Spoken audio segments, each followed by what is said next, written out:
There was a song by the band Orange Juice that popped into my head whilst going through the latest fight announcements from the UFC. It's the song "Rip It Up," and there's a lyric in there.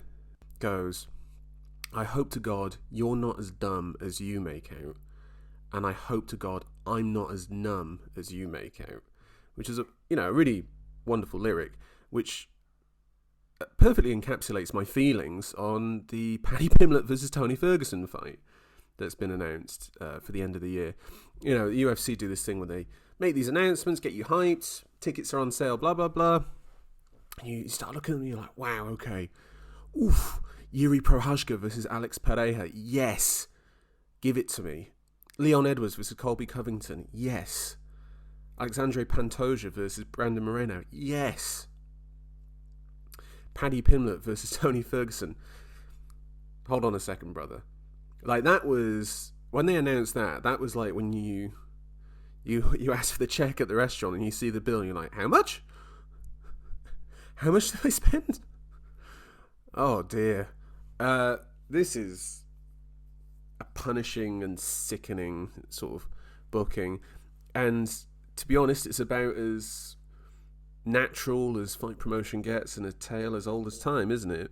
Washed up fighter with a name fights guy on the come up. As a sort of like name for him to make his name off of. Except Paddy Pimblett already has a name. It's the UFC's got this weird thing with its promotion in that it kind of despises its history in a way. Like, when they announced the Leon Edwards-Colby Covington fight, they said, oh, Leon Edwards has beaten Kamaru Usman, the greatest welterweight of all time, to win the title. And it's like, it's not even like, no. No, he's not. There's no way you could make that argument that he's the greatest welterweight of all time. It's just odd, isn't it? It's really, really odd. Look, Tony Ferguson has lost his last 6 fights in a row. He's lost his last 6 fights in a row. And it's grim that they're putting him in there with Paddy Pimblett. This is the first time they've ever had a guy who's on a 6-fight win streak fighting a guy who's on a 6-loss streak. And the Ferguson losses, they just get, in a way, worse and worse. Obviously we know the Gaethje one, which was just a brutal beatdown. Oliveira, Dariush, Chandler, Diaz, Bobby Green, Paddy Pimblett. And it's just, with each one, it's like, the quality of opposition just gets worse and worse, doesn't it? I mean, here's Dana White's quote on it, and I will read this to you, not in his voice. "I think the matchmaking and the timing on this fight is excellent and couldn't be more perfect. If you look at Tony's last few fights that he's fought, he's looked damn good before, the Chandler finish and every fight that he's fought in the last 2 or 3 fights." That's a weird quote, isn't it? Like, he's looked good until he's not, basically. Oh, hold on, that's it. He looked damn good right up until the end. So it's a fun, interesting fight with 2 fun and interesting characters. And then the person in the press conference then said, "Oh, I'm looking forward to the press conference." And Dana was like, yeah. By the way, I really want to get over the myth of the UFC press conference, which is, for the most part, unwatchable dreck. Look, man, this is dark stuff from the UFC. They know Tony Ferguson's in a lot of trouble. We all know he's in a lot of trouble. His career's done. He's 39 years old. He had his peak, when he won the interim title over Kevin Lee. He missed the big opportunity, which was the Khabib fight and the Conor fight. He missed it. He's never going to be the fighter he used to be. He still thinks he will, but that's what a fighter is. They're deluded people. To get in there in the first place, you have to be somewhat deluded. You have to be somewhat willing to just go into and have a car crash with another human being. And that's crazy, obviously. And, it's really quite bothersome to be honest, because we know what they're doing here with Paddy Pimblett. They're giving him the Tony Ferguson fight, so then he can beat Tony Ferguson and go like, well, he's defeated Tony Ferguson, the former interim champion who went on this 12-fight win streak, and he's like, oh, okay, yeah, that's cool. And then it's like, okay, he needs to face a ranked opponent now. How far up can we push Matt Frivola? That seems to be the most winnable fight for him in the rankings. Yeah, okay, we'll give him Matt Frivola, and let's say he beats him, and Matt Frivola's ranked 13, and we'll then rank Paddy, I don't know, number 8 or something off of that, and then they'll look at the most winnable fight in the top 5. Let's just say, Michael Chandler, let's say he loses to Conor in brutal fashion, and then it's like, Mike, mate, do you want to face Paddy Pimblett? And then they'll hope to God that we're not as numb as we make out. And they hope that Paddy will beat him so they can put him in a title fight. And then they can fully maximise that. That is the route that they're going to take. They did it with Sean O'Malley. The difference between Paddy Pimblett and Sean O'Malley is that Sean O'Malley is actually a very good fighter. Look, I mean, I'm not going to give my official prediction on this fight until the actual preview episode that I'll do with my regular co-host Tom. That'll obviously be in December. I don't want to spoil that for you, but you can probably guess where I'm going now. Paddy's been off for a year, training for the most part. Tony has not been off for a year. He's been getting finished by Bobby Green, who's had 2 finishes since 2013, leading up to that fight. That quote from Dana, let me just bring it up again.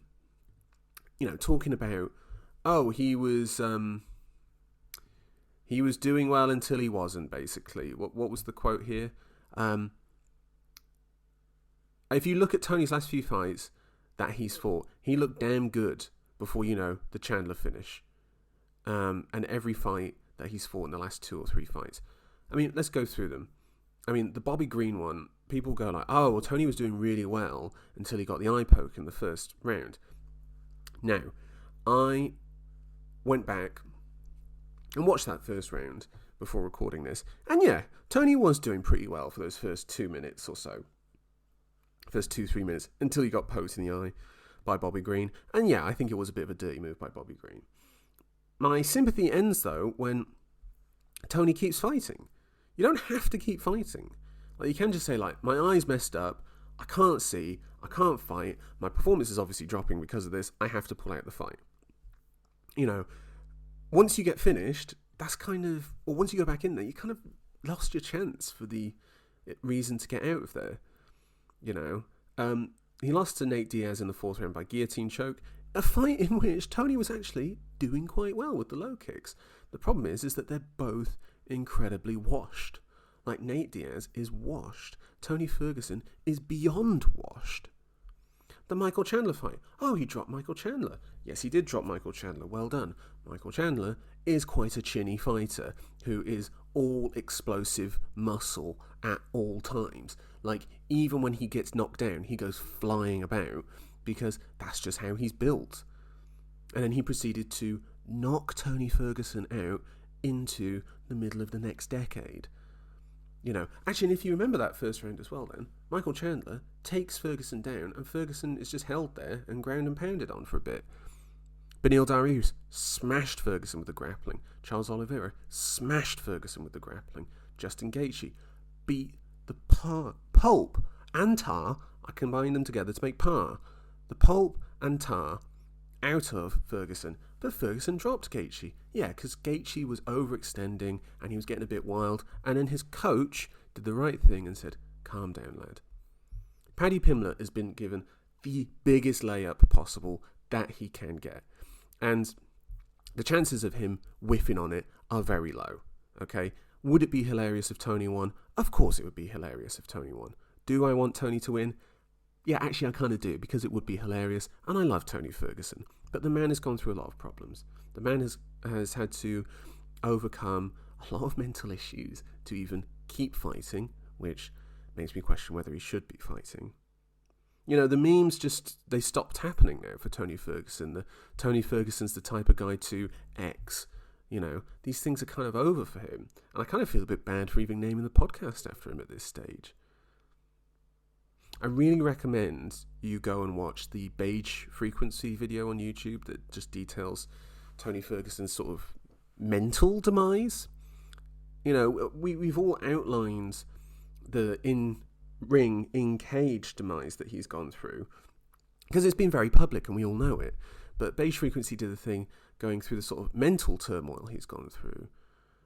There was, even like before this run, before he even went on his 12-fight win streak, like there was stuff from The Ultimate Fighter where he was struggling.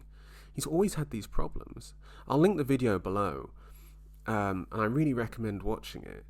It's quite a sobering thing to go through, and particularly when you hear the audio of Tony's wife on the phone to the police when she's just like, please be careful around this guy. He's a dangerous, dangerous guy. It's really worrying. It's really, truly worrying. And, you know, if Tony wants to keep fighting, fine. Let him keep fighting, but make it appropriate. Like, come on, man. If they announced UFC 300, we're having it on the prelims or the main card, if you're really that desperate for the main card, Tony Ferguson versus Jim Miller. Hell yes. I would pop for that. Because, one, I was obviously a huge Tony Ferguson fan. I'm obviously not a fan anymore because I don't want to see the guy in there anymore. And I'm a fan of Jim Miller, but, you know, Jim Miller should be fighting guys like that. Or the classic Jim Miller opponent, lightweight on his debut, that Jim Miller can just run through and sub. Thank you for listening. You can like, subscribe, leave a comment. We will get back to you in the comments or on the actual show or video. Email at holdonbrother69@gmail.com. I'll link the Beige Frequency video, and I will also link to Rip It Up by Orange Juice, because you know what? It's nice to have good art in your life, and you should treat yourself to it occasionally.